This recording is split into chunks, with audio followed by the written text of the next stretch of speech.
In ancient times, there was an endless war between humanity and monsters. Thousands of years ago, King Yu used the power of runes to seal the ancestor of the monsters. To free this ancestral monster from eternal imprisonment, the 1,000-year battle between the races began. However, King Yu knew he would die soon, so he entrusted the power of the runes, capable of defeating monsters, to the 5 great families. From then on, society began to determine a man's status based on his runes, with 9 rune bearers being the most honored, and those with only 1 rune considered the lowest. In the present day, as night fell, a young man was working, greeting customers at a store. A visibly irritated man spoke with disdain about inferior people, yet still asked the clerk for some cigarettes. Quickly, the clerk asked for a moment as he went to get the requested item. Shortly after, the young man handed the pack to the customer and said the price was 30 yuan. The man, outraged, questioned how the boy still had the nerve to charge him, claiming he risked his life fighting monsters for losers like him. He then asked where the manager of that dump was. At that moment, another clerk appeared and asked the man if there was a problem. The man, even angrier, pointed at the boy behind the counter and shouted that he should be fired, saying that a one-run loser like him shouldn't dare to ask for money. Finally, he stated that he never wanted to see the face of someone with only 1 rune again. Sometime later, the manager called the young man, Xiao Qi, to talk about what had happened that day. Xiao Qi said he wouldn't make things difficult for Brother Su, and then resigned voluntarily. He continued, saying that he had witnessed this kind of situation many times before, as those with more powerful runes always treated those with fewer runes as if they were beneath human beings. Xiao Qi assured Sun that it wasn't his fault and that he didn't need to worry. He emphasized that Sun had always been kind and had taken care of him. Sun then handed Xiao Qi his monthly salary and wished him good luck. And so, Xiao Qi left his job. Outside, a cheerful girl was waiting for him. Xiao Qi asked if she had waited long, and with a sweet smile on her face, the girl replied that she hadn't. That girl was the protagonist's sister. She said she had been making some money from the stories she wrote, so her older brother no longer needed to work multiple jobs. Xiao Qi patted her head and said her health was more important. He then asked her to leave the money with him, saying he would take care of everything. The two began walking down the street and stopped in front of an ice cream shop. Xiao Qi asked if she wanted some ice cream, but the girl said she wasn't feeling well and couldn't eat cold things. Xiao Qi replied that having ice cream once in a while wouldn't hurt, so he asked the vendor for a strawberry-flavored one. The girl asked if Xiao Qi wanted a little, but he refused, saying that was kid stuff. She replied that she wasn't a child anymore either. Seeing his sister happy with the ice cream, Xiao Qi thought it would be best to talk about the resignation only once they got home. Suddenly, a shrill sound echoed all around, and a terrifying monster appeared, heading straight toward Xiao Qi and his little sister. Quickly, Xiao Qi grabbed her hand and told her to hurry to the nearest shelter, as there would surely be members of the Zhang family guarding the area, and they would be safe there. The girl's ice cream fell at that moment, and when she turned to look at it, she stopped in her tracks. Seeing this, Xiao Qi asked her to wait a moment, then hugged her, lifted her onto his shoulders, and ran off at high speed. He thought it was the first time he'd heard of a monster entering the safe zone, especially since the Zhang family, one of the 5 families that had received runes directly from King Yu, was in charge of that area. The monsters kept chasing everyone around them. The protagonist tried to understand how a monster had managed to enter the zone, but his greatest concern was getting Linlin safely to the shelter. Some time later, a group of people had gathered in front of a local building. Xiao Qi recognized a woman named Aunt Zhang and asked why no one had gone inside the shelter. Suddenly, a man with an air of superiority drew everyone's attention and asked them to listen. The man announced that the shelter had limited space and that only people with 3 or more runes would be allowed in. The crowd began to panic, as most of them had fewer than 3 runes. The protagonist then stepped in front of the man and said that if people gathered in such numbers there, they would attract even more monsters, and the shelter wouldn't last long. He reminded everyone that the Zhang family protected that zone and that help would arrive soon. The man replied that Xiao Qi was very wise, then sarcastically asked if he would like to lure the monster away and wait for the Zhang family's rescue. He added that Xiao Qi was just a one-run nobody who wouldn't be allowed inside the shelter anyway, and was only trying to drag everyone else down with him.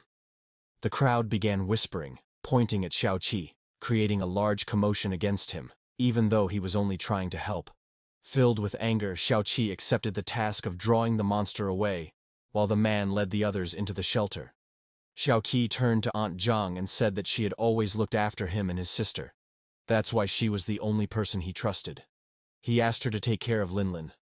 The girl tried to say something to stop him, but Xiao Qi had made up his mind and promised he would come back after leading the monster away. Then, Xiao Qi turned to the man and asked if now everyone would be allowed into the shelter. The man was speechless for a moment. Xiao Qi asked him if he regretted what he had said, or if he preferred to watch everyone be wiped out. The people around started pressuring the man, who finally gave in and ordered the shelter gate to be opened, telling everyone to go in immediately. So the people entered the shelter, while the protagonist headed in the opposite direction. And finally the door closed, saving them all. Meanwhile, elsewhere in the city, the monster was wreaking havoc. Xiao Qi arrived shouting, drawing the creature's attention. The monster quickly turned toward him and began to chase. At that moment, Xiao Qi thought the monster's appearance looked strange, and that maybe the shelter wasn't safe after all. Then he had a flashback to the past, when a man had expelled them, saying that being a 1 rune and a 0 rune made them worthless. Xiao Qi wondered if runes had any real value now, in a situation like that. His top priority was to save his little sister, Linlin, and lure the monster far away. So, he ran and hid behind a wall, but noticed that 2 people were trying to take cover in the same alley he had entered. Without hesitation, he ran to the other side, drawing the monster away with him. Once again, he tried to hide around a corner, wondering why the Zhang family still hadn't arrived. The monster appeared above the alley where Xiao Qi was hiding, though he didn't notice. At that moment, he thought the creature resembled a wolf spider, a predator that hunted using vision and vibrations. Just then, the monster prepared to launch a surprise attack. However, a massive explosion of lightning lit up the entire area. Someone had arrived and protected Xiao Qi from the spider's ambush. It was a girl wielding a powerful weapon. With a single move, she delivered a slicing attack to the massive beast. Her weapon formed the shape of a lightning dragon, and the full form of the dragon appeared behind the mysterious girl. Raising her spear, she commanded the dragon to charge. The dragon struck and pierced the spider monster, defeating it in a single blow. Xiao Qi was frozen in place by the sight until the girl approached and greeted him casually, as if nothing had happened. She asked if he was okay. Seeing her up close, he realized she had 6 runes, and guessed she must be part of the Zhang family elite. He replied that he was fine, but just then a shrill sound echoed once more, and Xiao Qi began to feel something strange in his head. The monster hadn't been completely destroyed. The girl quickly stepped in front of Xiao Qi and declared she would finish it off. Xiao Qi, paralyzed, was feeling worse and worse. A mist began forming around where the monster had been, disorienting the girl. Suddenly, she was struck and thrown hard against the wall on the other side of the alley. Xiao Qi ran to her and asked if she was all right. They both turned and realized the monster was already very close. The girl said the monster had resurrected and was even stronger now. This needed to be reported. However, if she ran, the monster would quickly catch her and eliminate Xiao Qi. If she stayed and fought, Xiao Qi could escape and warn the others about what was happening. She turned to him and told him to run immediately and report to the commander that the day-level monster had resurrected and evolved into rank C. She finished by saying she would cover his retreat. Xiao Qi asked what would happen to her, but the girl insisted that he had to go. After all, she was a 6 rune, and he needed to deliver that message. The monster grew even more furious in front of them. That's when a dark mark appeared on Xiao Qi's forehead, and he felt a sharp pain in his head. The girl turned to him, asking what was going on. The monster began emanating its mana once again. The girl tried to push Xiao Qi away, but he held her arm.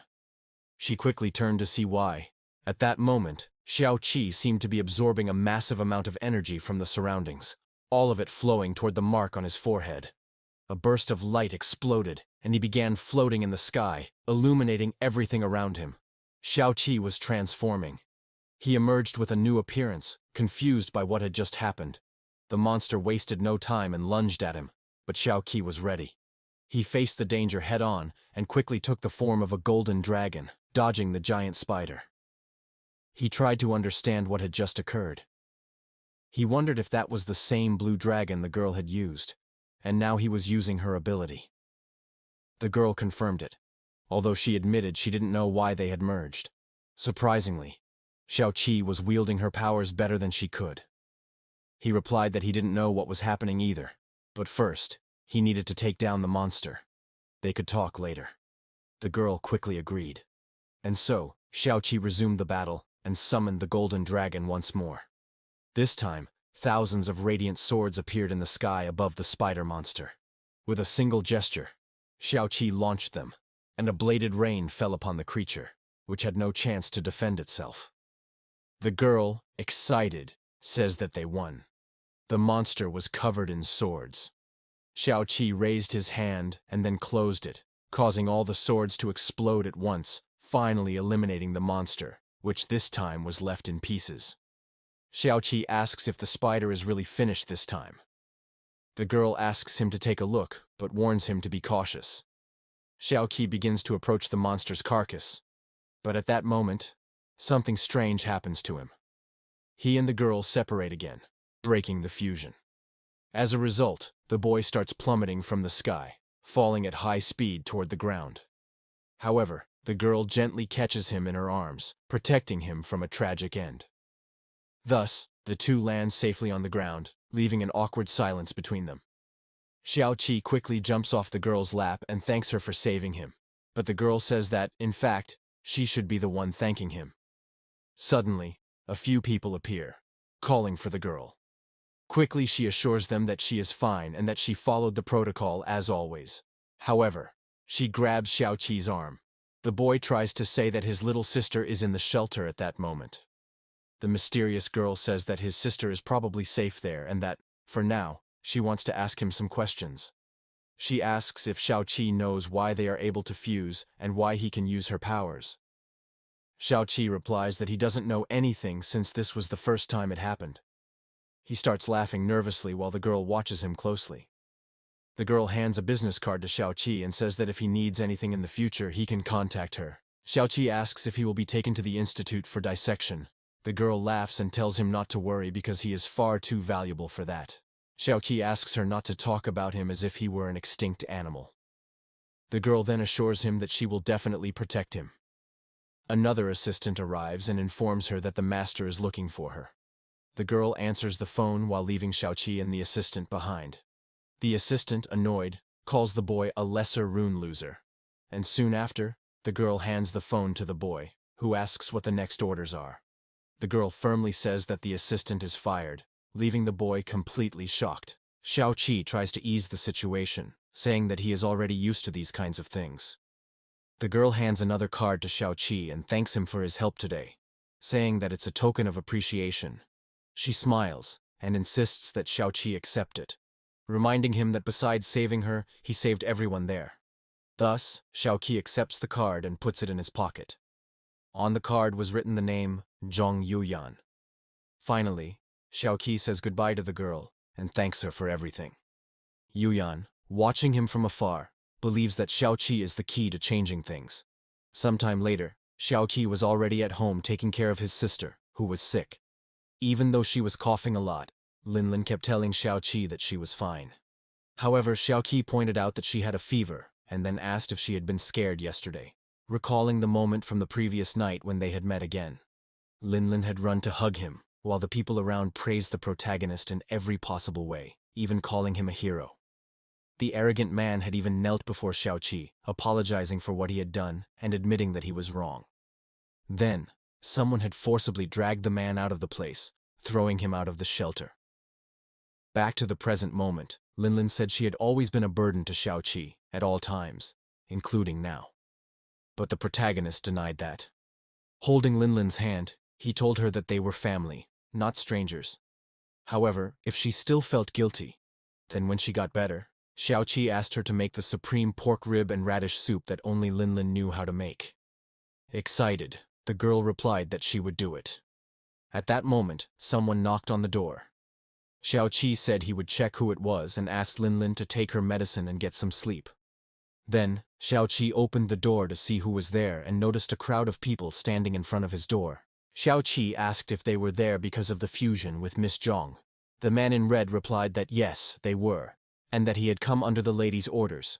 Suddenly, a man in a lab coat appeared, grabbed Xiao Qi and examined him, confirming that he was just a rune. But how could he use the power of people much stronger than him? Could this be a new mutation worth researching? Xiao Qi quickly broke free from the man, and a woman who was there asked if the man intended to dissect Xiao Qi, showing off all his attributes. The woman then asked if the protagonist wouldn't prefer to join the Shen family, since it was also a noble family like the Zhong family.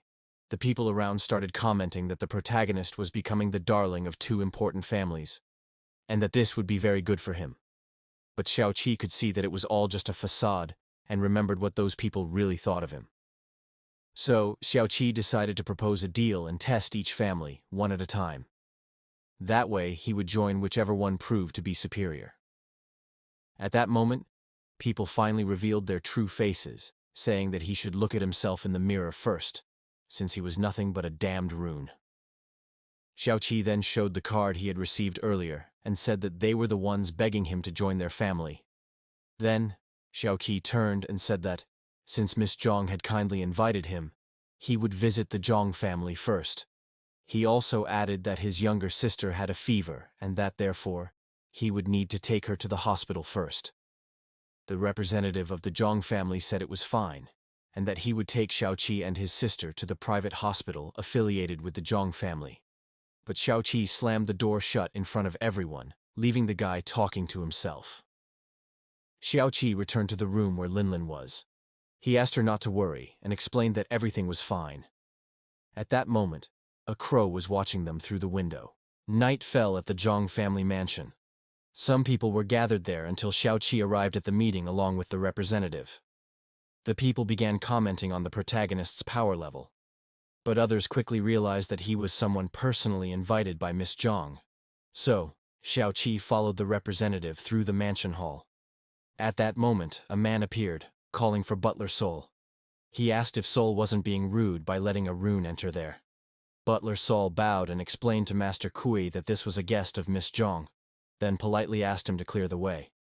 Kui looked directly at Xiao Qi and asked if garbage could really be considered a guest. The butler was about to say something more to Master Kui, but Xiao Qi interrupted, saying it was fine. Kui then poured his drink over Xiao Qi's head, and asked if he was still going to keep pretending. He also told Xiao Qi to drink some of it, saying it was a high-quality red wine, something humble people like Xiao Qi would never get to taste in their lives. Annoyed, Xiao Qi said that Kui was the one who had started all this. Kui prepared himself and said that Xiao Qi would soon be eliminated, but the protagonist struck Kui directly, leaving him in shock. Kui fell to the ground and wondered why he couldn't transform. Xiao Qi bent down, grabbed Kui by the collar, and demanded an apology. Kui refused, so Xiao Qi saw no other choice but to continue what he was doing, giving that petty guy a good lesson. After a long and intense dialogue, Kui finally started to apologize. Xiao Qi then stepped back, thinking that this guy might be superior in terms of the number of runes, but he seemed very weak, as he couldn't even transform. Kui started getting up and asked if Xiao Qi was done. At that moment, the protagonist looked back. Kui was beginning to transform, and an aura was radiating from his body. Xiao Qi realized that the red light was a sign of transformation. Driven by revenge, Kui said he would finish Xiao Qi right there. But at that very moment, a portal began to form behind Kui. A huge and ferocious monster emerged behind him and struck him directly. The people around began to run in desperation upon seeing a beast being summoned inside the Zhong family's territory. Xiao Qi stood paralyzed in front of that monster. Butler Sol grabbed Xiao Qi's arm and told him to follow quickly. Xiao asked why no one was doing anything, since everyone there had superior runes. Butler Sol replied that having a superior rune didn't mean the person had combat skills, as only after training could a superior rune grant adequate fighting ability. Thinking of his boss, Butler Sol commented that the training was hard to endure, and that the number of noble children who passed it was small. At that moment, someone was thrown at the feet of Xiao Qi and the butler. The beast was leaping toward them at that instant. Xiao Qi was startled by the fast and fierce attack, but suddenly, someone struck the beast. It was a girl who looked like a loli. She stood in front of Xiao Qi and called the beast a bad dog. The wolf monster quickly got back on its feet. The girl asked Xiao Qi to get to a safe place as fast as possible. Seeing the girl's back, Xiao Qi remembered something from his past. However, the monster was charging toward them. The girl, standing before the creature, quickly drew her magical weapon and then jumped at the monster. But the large wolf howled at that moment, stunning everyone in the hall. The girl dropped her axe and was about to fall on Xiao Qi. Then, a big collision occurred. The girl fell on top of the protagonist. Even while being squashed, Xiao Qi asked if she was okay. The two got up quickly, and yet another awkward moment happened. The wolf monster, with that powerful howl, had summoned more monsters like itself. Thus, a large pack of fierce wolves was about to attack. Several people in the hall were chased by the small, ferocious wolves. Seeing this, the girl grabbed Xiao Qi's hand and asked him to run quickly. But with the two united, the wolves were swiftly eliminated all at once. The big wolf could only see a silhouette appearing from within the smoke that filled the place. Xiao Qi had fused once again, and he wondered why he was pink this time. The girl said pink was very cute, and then told Xiao Qi to use the axe to defeat the monster. The protagonist, excited, agreed with her. Wolves that had been defeated by the protagonist began to be absorbed by the giant wolf. But soon after, other wolves started appearing again. Xiao Qi, watching everything carefully, tried to understand the enemy's tricks. Once more, the small wolves charged toward Xiao Qi, and using his axe, he began eliminating them one by one, until he thought he might not be able to finish them all, even though he had already taken down the ones around him.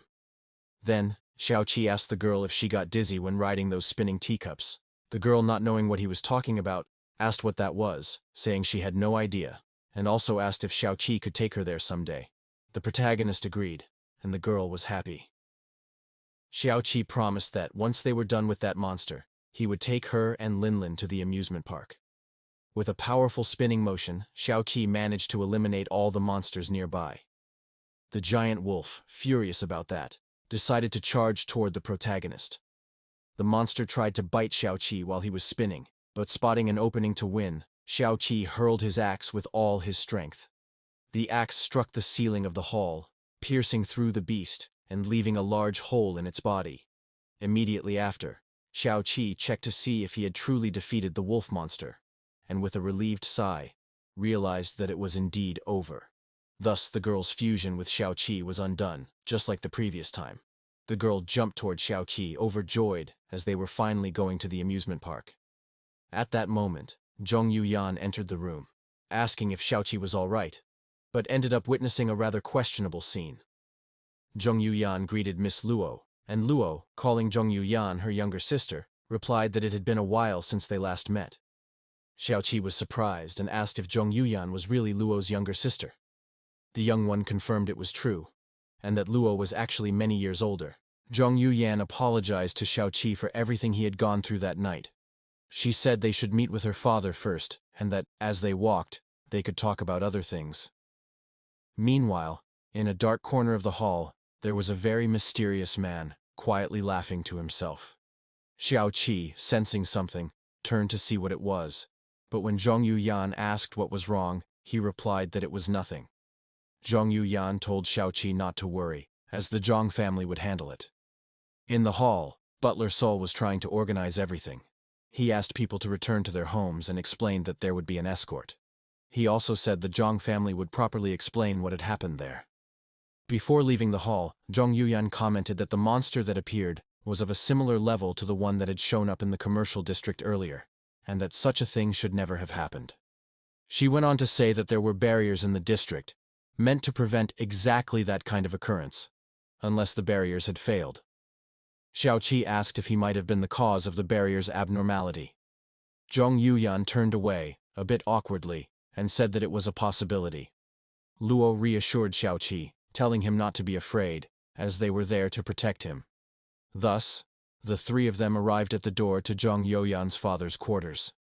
She knocked and announced that she had brought Xiao Qi and Luo Ran. A voice from inside told them to come in.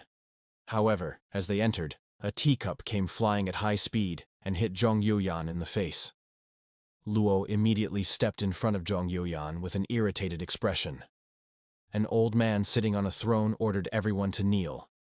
Zhang Youyan even tried to lower herself at that moment, but was stopped by Xiao Qi, who held her by the arm. In a serious tone, Xiao Qi asked for permission to speak, then questioned if that was the Master Zhang's way of showing his power to him. The old man watched them in silence for a moment, and then said that this was a matter for the Zhang family, and that an outsider could not interfere. Xiao Qi even tried to say something, but Zhang Youyan interrupted him. Even so, Xiao Qi commented that he hadn't imagined that noble families didn't know how to receive their guests. Then he turned to leave the room, but just as he set foot outside, the old man shouted, saying that the monsters were coming after him. Xiao Qi froze where he was, and a deep silence took over the room. After that, the protagonist left the room and slammed the door. Luo, who had also left the room with Xiao Qi, sighed and said that the old man was really annoying. While thinking about Zhang Youyan, Xiao Qi remarked that it seemed like Youyan didn't have a good relationship with his father. Luo explained that Youyan's mother had been pushed to her death by that old man. She also said that the number of runes a child received was a matter of chance, and that, to increase the chances of giving birth to a superior rune, some noble families chose to marry close relatives. Xiao Qi then asked what Zhang Youyan's mother had been. Luo said that Youyan's mother had been forced to marry her own cousin, and after giving birth, became mentally unstable. Xiao Qi grew a little thoughtful about that. Luo gave the protagonist a few pats on the back and said that these things weren't a secret, but she thought it would be better if Youyan personally told him some things. Suddenly, Luo asked if Xiao Qi wanted to join Group S, and said that if he wanted, he would be recruited directly by the boss. Xiao Qi thanked her for the offer but said he would need to think it over. Then, Luo asked if Xiao Qi wanted to go with her to the underground auction that night. Luo had heard there would be an ancient jade at the auction, with the effect of protecting the body and nourishing the spirit. And since Xiao Qi's little sister was sick, that item would be very useful for her. Xiao Qi agreed to go, but Luo asked if he had a suit suitable for the occasion. Xiao Qi confirmed that he did, as he had bought one when he was trying to get a job as an insurance salesman. Luo, however, said that suit wouldn't do, and that she would take him to buy a new one. A few hours later, Xiao Qi was feeling a bit embarrassed. He was trying on some suits along with Luo. The girl, excited, asked if he wanted to take the 2 sets he had tried on, but Xiao Qi declined, saying it would be a huge waste. At that moment they heard someone recognizing Chief Luo and commenting that she was out with her new boyfriend. It was a couple with a very extravagant appearance, but Luo simply ignored them and asked the store clerk to pack all the suits because she would take them. The man insisted, saying he didn't know Chief Luo liked delicate men. Even so, Luo continued to ignore him, which made him very angry. The woman accompanying the man approached him, telling him they should leave. But he pushed her hard and told her to get lost, saying she didn't have permission to speak there. The shove was so strong the young woman nearly fell backward, but someone quickly appeared and caught her before she hit the ground. It was a girl with red hair, who asked if she was okay. The shaken woman thanked her for the kindness, and the red-haired girl replied that there was no need to thank her. Then she stood up and said, "Trash will always be trash." The man, now enraged, charged at the red-haired girl, but with a single move, she ended all his chances. He fell before her, nearly vomiting from the brutal counterattack. Xiao Qi, watching it all, thought that this girl was really skilled. Suddenly, a portal began to form behind the red-haired girl. Xiao Qi was startled, realizing it was happening again. He quickly shouted, warning everyone to be careful. The girl was standing right in front of the portal, from which some strange monster limbs were emerging. She was quickly grabbed by the creature that was about to come through and dragged into the portal. At the last moment, someone grabbed her leg. This scene caught Luo's attention, who at that very moment was paying for the suits. She panicked when she saw that Xiao Qi was trying to save the girl, but was also about to be pulled into the portal. Luo tried to run to help Xiao Qi, but just as she got closer, the portal closed completely, swallowing both the red-haired girl and Xiao Qi. Luo was left speechless. Meanwhile, inside the portal, Xiao Qi was wondering where the girl who had entered with him was. The girl replied that she was right there. The protagonist, feeling relieved, turned to ask if she was okay, as he had fallen onto something very soft. However, upon looking more closely, he realized that he had fallen on top of the girl, which left him extremely embarrassed. The girl stood up furiously, calling him a dog. Xiao Qi replied that he hadn't done it on purpose and added that the place was very dangerous.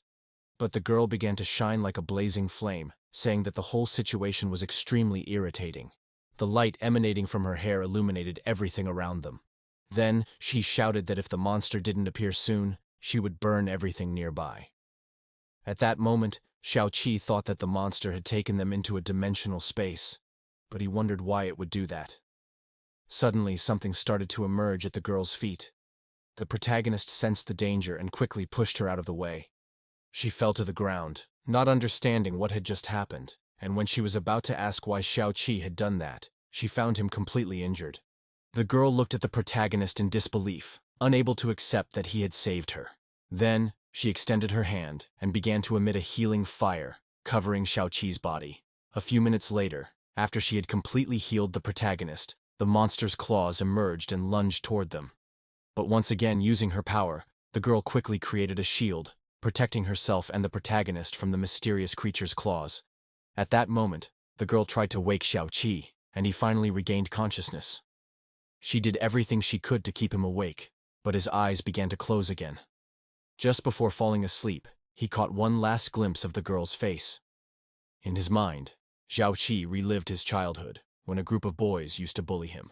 After a long session of beatings, the boys turned and walked away, leaving little Xiao Qi lying on the ground in the middle of the rain.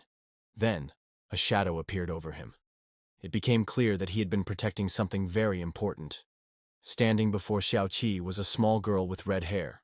Even though he was injured, the protagonist managed to sit up slightly and handed the cake he had been protecting to the girl, wishing her a happy birthday and calling her Xiaolin. Upon seeing this, the girl couldn't hold back and burst into tears. Xiao Qi asked her not to cry, assuring her that he was fine.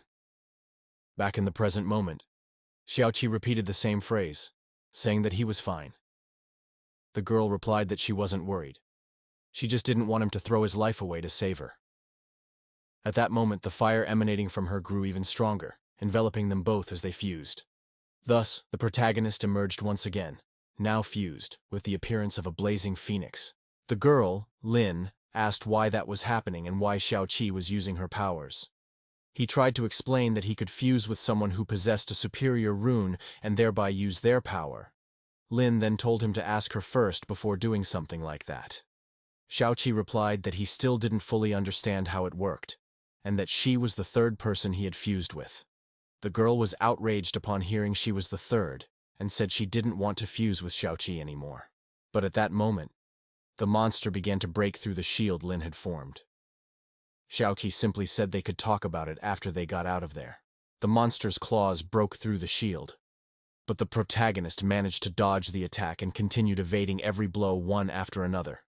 Looking around, Xiao Qi remarked that there were still many unanswered questions in that place.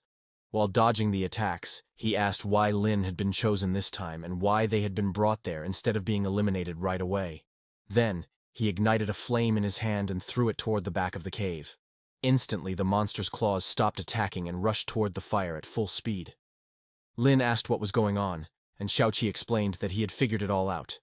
The monster was attracted to fire, which was why it had captured Lin.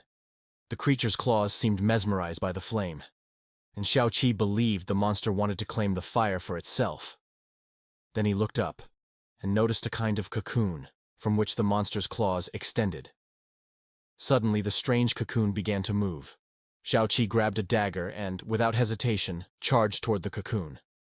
But just as he was about to strike the creature, a massive explosion occurred, throwing him back for a moment. Trying to see what had happened, Xiao Qi muttered, "That was close." A silhouette emerged from the smoke.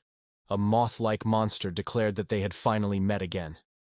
Xiao Qi and Lin wondered if they knew that creature, and with a haunting gaze, the moth pleaded for them to never leave her again.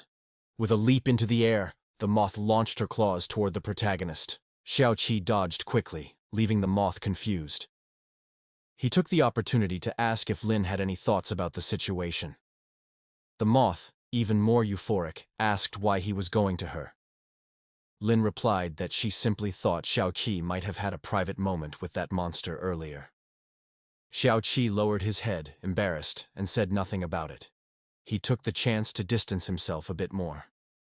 The moth asked if something was wrong, and, taking on a different posture, stated that she would have to find another way to bring him to her.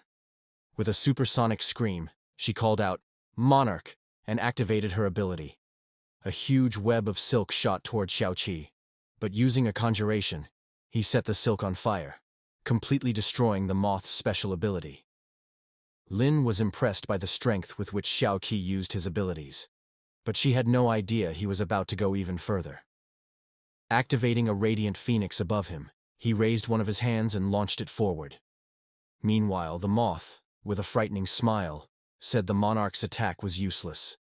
She prepared for a counterattack, and once again, the same attack from the cave floor began to form, aiming directly at the phoenix and preventing it from getting close to the moth. Seeing that his attack had been in vain, Xiao Qi remarked that it seemed the flames couldn't harm the moth. Lin asked what they were going to do now. Xiao Qi replied that this was the moth's territory, and that the longer they stayed there, the more disadvantaged they would be. And since she was trying to capture them, he wondered if there might be a way to use that to their advantage. Lin asked what Xiao Qi was planning. He answered that the plan was quite simple, but risky. He would start by pretending to be weak, and when captured and taken to the moth, he would break free and take her down while she was distracted. That way, they could successfully defeat the monster. Lin asked if that plan wasn't too simple, since Xiao Qi wasn't accounting for how dangerous it was. He smiled and said he had already warned her it was a gamble. At that moment, Lin apologized, saying it was all her fault, but Xiao Qi replied that, in truth, the reason could also be him.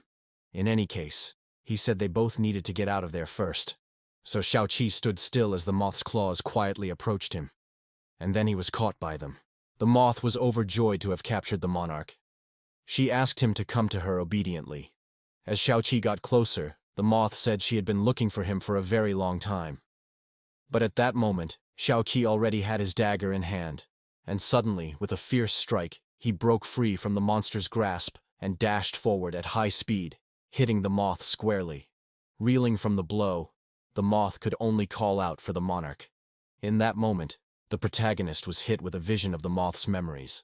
She had once been a beautiful creature serving tea to her master. Xiao Qi was the man she called monarch. But something had gone wrong, and in desperation, the little moth had asked the monarch what was happening.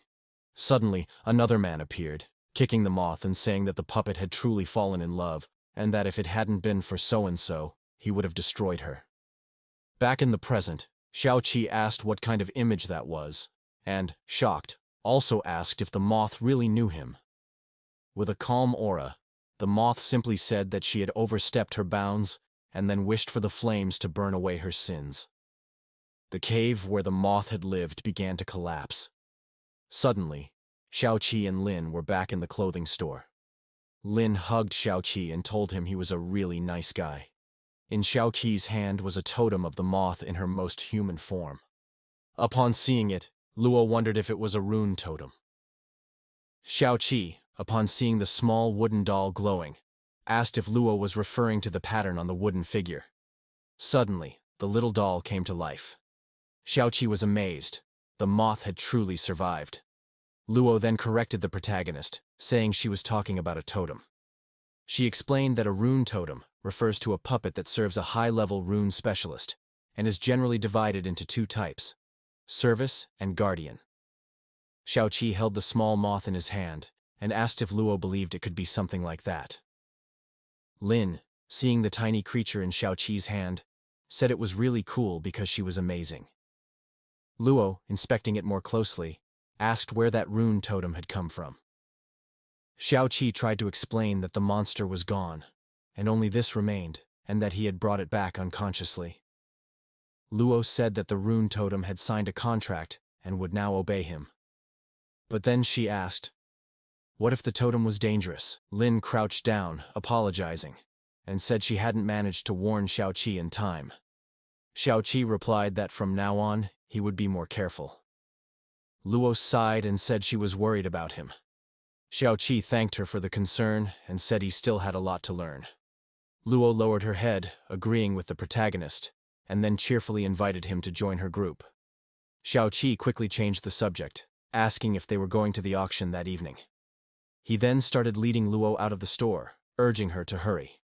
At that moment, Luo said she had already informed Zhong Yuyan about what happened there, and had also told her that Xiao Qi was safe. She then told Xiao Qi to go and change clothes. Nervously, he asked if everything was all right with the Zhong family. Luo confirmed that she had called and asked, and Yuyan had replied that she was fine. Suddenly, Lin burst out laughing in the middle of the room and asked why Xiao Qi was so worried about other people. She said that since he had been encountering so many monsters lately, he might just find one at the auction too. Xiao Qi refused to think like that, saying he'd have to be really unlucky for that to happen. A few hours later, a huge explosion rocked the auction. Xiao Qi was running with a mermaid girl in his arms, fleeing from a massive monster, shouting that Qing Qi had cursed him. The mermaid girl asked who that was. Xiao Qi replied that it wasn't the time to worry about that, and kept running as the monster closed in on them. A few hours before the chaos, the auction was just about to begin, and the host was welcoming the attendees. Meanwhile, in a private VIP room, Xiao Qi, Luo, and Lin were seated, watching the auction. Xiao Qi asked why everyone was dressed so formally. Lin, who was also uncomfortable, commented that there were a lot of problems with the auction's organization. Luo, calmly sipping her tea, said they could take pictures of anything they wanted, since little sister Yuyan had already catalogued everything from there. Xiao Qi was surprised by that, while Lin got extremely excited by the idea. But Luo turned to Lin and said it didn't apply to her. Xiao Qi commented that he was a little embarrassed. Luo replied there was no need. After all, Yuyan was trying to recruit him. Luo continued, saying that Yuyan was the most powerful businesswoman she had ever seen, and was willing to pay a lot for Xiao Qi. Then she looked directly at the protagonist and said it showed he was worth it. Returning to her tea, Luo added that she was very envious and wished she had that kind of money. Lin shouted that she wished the same. She began to cry and said she had heard that some ancient weapons would be sold at the auction, but she wouldn't have the money to buy them. In a desperate move, Lin clung to Xiao Qi's legs and begged him to buy something for her too. But the protagonist simply replied that he didn't have the money for it. Lin insisted, saying Zhong Yuyan was giving him money. Xiao Qi replied bluntly that it was only for him. Suddenly, Luo stood up, interested in an item from the auction. Xiao Qi, curious, also got up to see. The announcer asked everyone to pay attention, as this was the evening's surprise. An assistant began pulling the cloth off a large water tank, revealing a beautiful mermaid inside. The announcer said that although many rare items had been found across the world, the first mermaid had only been discovered 30 years ago, and now they had found a second. That scene left the protagonist in shock. The little mermaid looked very sad, until she looked directly at Xiao Qi, and the connection between them happened instantly, leaving the protagonist completely captivated. Luo also seemed saddened by the situation, saying that sometimes items like that appear. Lin commented that it was disgusting, while Luo seemed fascinated. After all, that girl was a mermaid. The protagonist asked what a mermaid was, and Luo explained that the phenomenon of taking on non-human traits is called activism. As everyone had seen before, this also occurs with some high-level rune users who display animal traits during battle. These animal features function like runes, and are seen as part of King Yu's power. Some believe that the secret behind King Yu's power can be found in those who have returned to their ancestral roots, like that mermaid. Lin remarked that this was probably just an excuse, and that people were only after her beauty. The mermaid kept staring through the glass toward the protagonist, and the two seemed to exchange an intense gaze. Xiao Qi then turned to Luo and asked whether Yuyan had set any limits on what he could buy. Luo confirmed that she had not placed any restrictions. Lin, in disbelief, asked if Xiao Qi was really going to do it. Use a woman's money to buy another. Xiao Qi replied that he simply wanted to save her. Lin accepted that, and said that in any case, if Zhong Yuyan were there, she would probably do the same.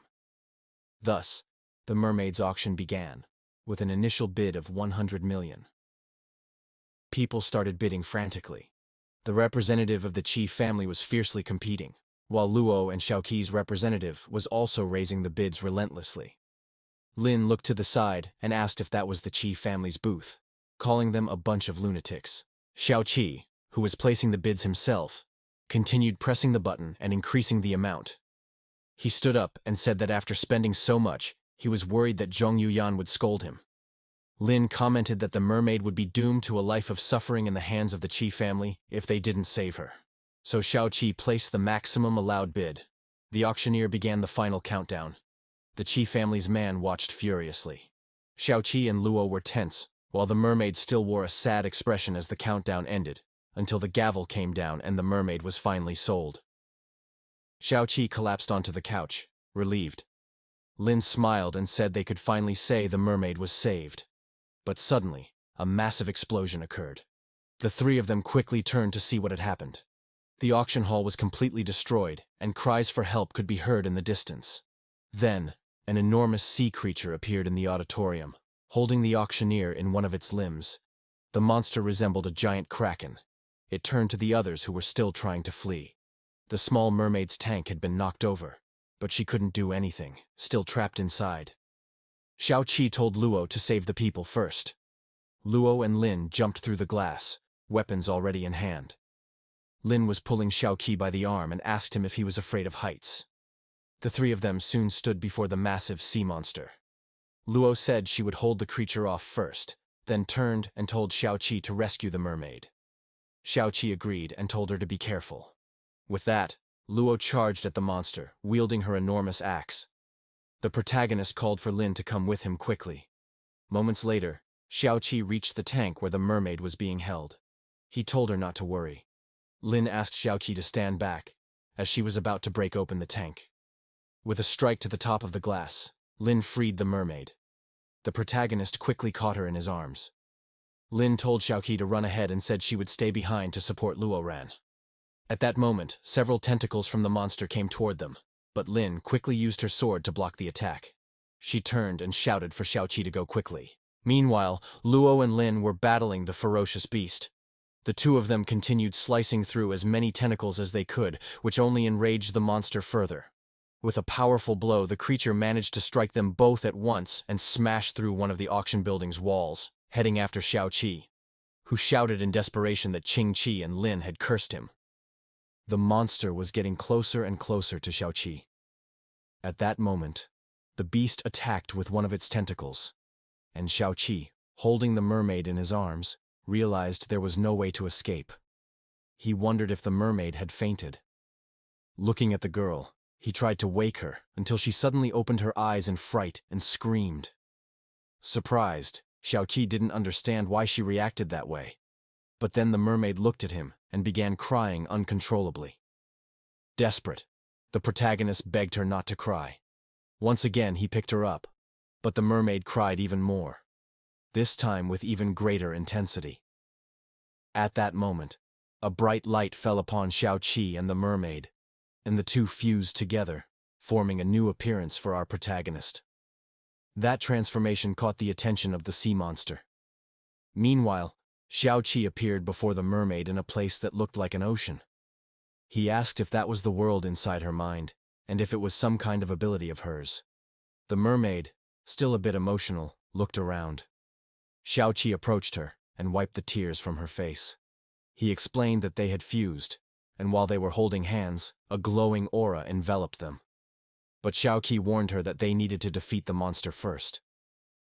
The mermaid gathered a bit of courage and said she would try. The two returned to the real world, and the girl confirmed that yes, it was indeed her ability. Xiao Qi explained that they were now fused and could only separate after defeating the monster. As he prepared to attack, he told the mermaid never to cry again in the middle of a battle. Then, Xiao Qi charged at the monster. He managed to land a direct hit, but realized something was wrong. He tried to strike the monster with the tip of his trident, but once again, the attack had no effect. Xiao Qi finally understood that he wouldn't be able to pierce the monster's skin. The mermaid, desperate, asked if they were going to have a baby now that they had fused. The protagonist, confused, replied that it had nothing to do with that, and it wasn't what she was thinking. In that moment of distraction, the monster managed to land a hit on Xiao Qi. The mermaid, calling him husband, asked if he was okay. Xiao Qi, slightly injured and struggling to stand, began to be enveloped by an aura. Using one of the mermaid's abilities, he started to regenerate. Meanwhile, he returned to speak with the mermaid, who was still worried about her so-called husband. The protagonist asked her to just call him Xiao Qi. The mermaid apologized, then began to panic, saying that everything was her fault. She remembered a moment from her childhood when she was judged by the people around her and ultimately abandoned, as they believed she had caused the death of her parents. At that time, the little mermaid could only cry and say it was all her fault. She felt very alone and blamed herself for everything that happened around her. In the present, once again, Xiao Qi approached and wiped her tears. He asked why she was crying again and explained that it wasn't her fault, that she was the true victim in all of this. He assured her that everything would be fine and asked that they return quickly, because he believed the two of them could defeat the monster easily. Back in the real world, Xiao Qi asked the girl to just watch. Then, he leapt forward at high speed, charging toward the sea monster with his weapon in hand. This time, the monster tried to attack him with its tentacles, but the protagonist dodged them all and kept moving. Xiao Qi began pushing aside the tentacles blocking his path, and then, without hesitation, entered the monster's mouth. The mermaid, witnessing the scene, panicked, believing that Xiao Qi had just been swallowed by the creature. We'll continue in the next episode. For more videos like this, subscribe to the channel and turn on notifications. See you next time.